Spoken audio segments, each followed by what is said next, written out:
Isinusulong ngayon ng sangguniang bayan ng Coron, Palawan na ideklarang persona non grata ang mga vlogger na sina Ross Martan at Rendon Labador. Humingi po kami ng tawad.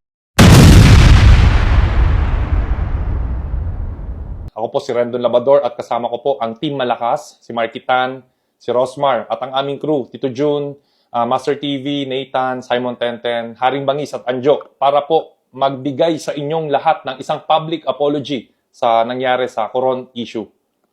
So ayun po, dito po kami lahat para po humingi ng dispensa sa nangyari.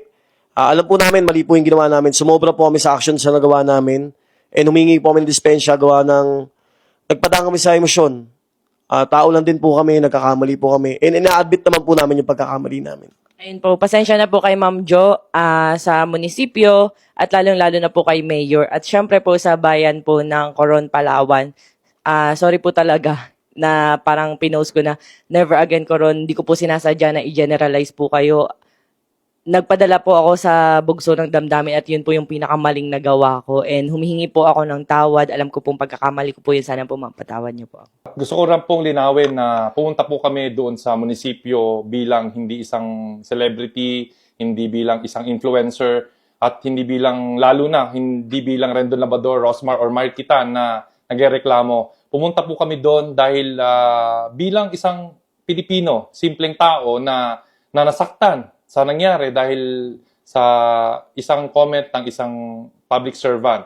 At kami po ay nagpapakababa sa inyong lahat na susubukan po namin na baguhin kung ano man po yung pagkakamali namin, kung sumobra man po kami. At tingin po namin na ito po ay magiging lesson sa amin as a team. At we will be better, babawi po kami. At hindi po ito magiging hadlang sa advocacy namin na makatulong at makapagbigay ng inspirasyon sa lahat po ng taong nangangailangan.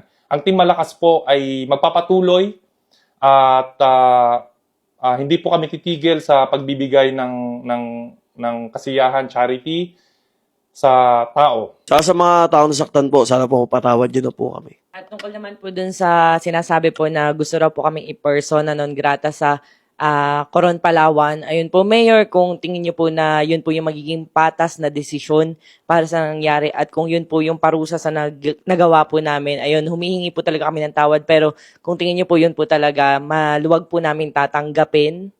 Ayun po, maluwag po namin tatanggapin yung parusa niyo po na yun. Ayun, bottom line po, yun, Ma'am Jo, pasensya na kung naging ganun ang aking aksyon, kung napasobra man, at mga tao sa munisipyo, kung naramdaman nyo po na disrespect ko po kayo, at lalong-lalo na po sa mahal nating Mayor. Mayor, wala po akong masamang intensyon para kayo po ay i-disrespect. Nirespeto ko po kayo bilang leader ng Coron.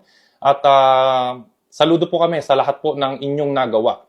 At sana, Mayor, kung makakarating man po sa inyong itong video na to, ako na lang po sana ang tatanggap ng persona non grata dahil nakita ko po ang sinseridad ng mag-asawang Nathan at Rosmar sa pagtulong. Sana po ako na lang po ang bigyan ninyo ng persona non grata. At hiling ko po na sana kung ito man po ay magiging matutuloy, gusto ko pong hilingin sa inyo, Mayor, na sana bigyan nyo pa po ako ng huling pagkakataon na makadalaw sa Coron dahil po napangako ko po sa aking pamilya na ipapasyal ko po sila sa Coron para makita ko po sila maging masaya. So yun, Mayor. Maraming salamat po. Pasensya na po talaga sa nagawa po namin.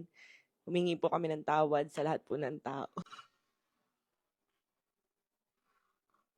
Pasensya na po sa nagawa namin. Hayaan nyo po at babaunin po namin yon sa lahat po ng mapupuntahan namin. Lesson na po sa amin to at hindi na po mauulit. Babawi po kami. Maraming salamat po. Maraming salamat po.